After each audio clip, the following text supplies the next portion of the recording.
Hello বন্ধুরা, আজকের ভিডিওতে বলিউডের এক ধামাকাদার ব্লকবাস্টার সিনেমা অ্যানিমেল নিয়ে কথা বলবো।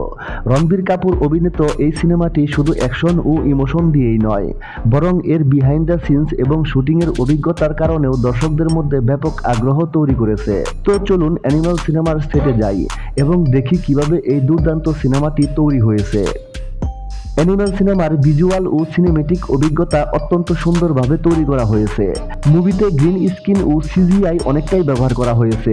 যদিও পুরো সিনেমাটি রিয়েল লোকেশনে শুট করা হয়েছে, তবে সেই লোকেশনগুলোর কিছু অংশকে ভিএফএক্স ও সিজিআই এর মাধ্যমে উন্নত বা পরিবর্তন করা হয়েছে, যা এক ধরনের জাদুর মতো অনুভূতি তৈরি করে। যেমন এই দৃশ্যটি দেখুন, যেখানে রণবীর কাপুর ও তৃপ্তি ডিমরি একটি কার ব্লাস্টের সামনে দাঁড়িয়ে আছেন। এই দৃশ্যটি সিনেমার একটি গুরুত্বপূর্ণ মুহূর্ত, কিন্তু আপনারা কি জানেন এই পুরো দৃশ্যটি আসলে ব্লু স্ক্রিন ব্যবহার করে শুট করা হয়েছিল। অ্যাকচুয়ালি ব্লাস্ট ইফেক্ট দেখানোর জন্য শুটিং এর সময় একটি গ্যাস সিলিন্ডার ব্যবহার করা হয়েছিল, যাতে আসল আগুনের মতো শিখা তৈরি হয়। কিন্তু এখানেই শেষ নয়, পোস্ট প্রোডাকশনে ভিএফএক্স ও সিজিআই এর মাধ্যমে আগুন আরো ড্রামাটিক ও ইন্টেন্স করা হয়। শুধু তাই নয়, গাড়িকেও ডিজিটালি এডিট করে আরো ইফেক্টিভ ব্লাস্ট করা হয়। অ্যানিমেল সিনেমার শেষের ফাইটিং সিনটি একেবারে তীব্র ও রোমাঞ্চকর। এই দৃশ্যে রণবীর কাপুর ও ববি দেওয়ালের মধ্যে একটি ভয়ঙ্কর অ্যাকশন সিন দেখতে পাওয়া যায়, যা লন্ডনের বরফ ঢাকা রাস্তায় শুট করা হয়েছিল। কল্পনা করুন, একদিকে প্রচন্ড ঠান্ডা যেখানে -1 ডিগ্রি সেলসিয়াস তাপমাত্রা, আর অন্যদিকে তীব্র অ্যাকশন। এত ঠান্ডার মধ্যে বিনা শার্টে রাস্তায় ফাইট করা কোনো সহজ কাজ ছিল না। এই দৃশ্যের জন্য ব্লু স্ক্রিন ও ব্ল্যাক কার্পেট ব্যবহার করা হয়েছে, যা পরবর্তীতে এডিটিং এর মাধ্যমে সরিয়ে ফেলা হয়। অ্যানিমেল সিনেমায় প্রস্থেটিক মেকআপ অনেকবার ব্যবহার করা হয়েছে। যেমন রণবীর কাপুরের চরিত্রের জন্য বিশেষ প্রস্থেটিক মেকআপ ব্যবহার করা হয়েছিল।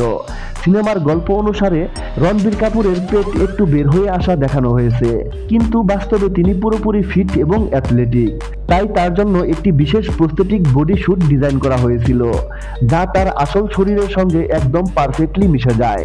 আরেকটি বিষয়, সিনেমায় রণবীর কাপুরের যে লম্বা চুলের লুক দেখা যায় সেটিও আসল নয়। এটি পুরোপুরি মেকআপ ও প্রস্থেটিক্সের মাধ্যমে তৈরি করা হয়েছে।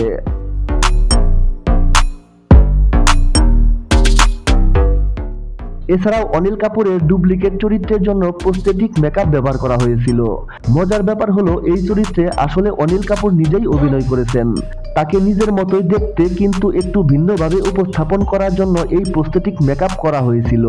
এটি কোনো সাধারণ পরিবর্তন ছিল না, বরং মেকআপ আর্টিস্টদের অসাধারণ দক্ষতার ফলাফল। অ্যানিমেল সিনেমায় সবচেয়ে অ্যাট্রাকটিভ দৃশ্যগুলোর মধ্যে একটি ছিল সেই মনস্টার মেশিন গান। আপনাদের কি মনে হয়েছে যে এটি সিজিআই বা ভিএফএক্স দিয়ে তৈরি করা হয়েছে? আমি বলবো না, এই মেশিন গানটি পুরোপুরি বাস্তবের মতোই দেখা যায়। পরিচালক সন্দীপ রেড্ডির পরিকল্পনা ছিল যে সিনেমায় এমন একটি মেশিন গান থাকবে যা কেজিএফ এর মতো অ্যাকশনকেও টক্কর দিতে পারবে। এই ভীষণকে বাস্তব রূপ দিতে বিশেষ একটি মনস্টার মেশিন গান ডিজাইন করা হয়, যার ওজন প্রায় 500 কেজি। এই মেশিন গান তৈরি করতে প্রায় 100 জন দক্ষ প্রফেশনাল কারিগর কাজ করেছিল, যাদের মধ্যে ছিলেন welder, carpenter, electrician, concept designer. মুম্বাইয়ের এক ওয়ার্কশপে 3-4 মাস কাজ করার পর এই মাস্টারপিস অস্ত্র তৈরি করা হয়। অ্যানিমেল সিনেমার শুটিং ছিল এক দারুণ অভিজ্ঞতা, যেখানে রণবীর কাপুরের ডেডিকেশন, মেকআপ আর্টিস্টদের দক্ষতা, ভিএফএক্স টিমের কঠোর পরিশ্রম এবং পরিচালকদের অসাধারণ পরিকল্পনা একত্রে মিলিত হয়েছে। তো বন্ধুরা, যদি ভিডিওটি ভালো লেগে থাকে তাহলে লাইক করুন, শেয়ার করুন এবং চ্যানেলটি সাবস্ক্রাইব করতে ভুলবেন না। বন্ধুরা, পরবর্তী ভিডিওতে আরো একটি দারুণ টপিক নিয়ে ফিরবো। ততক্ষণ পর্যন্ত ভালো থাকুন আর আমাদের ভিডিও দেখতে থাকুন। ধন্যবাদ সবাইকে।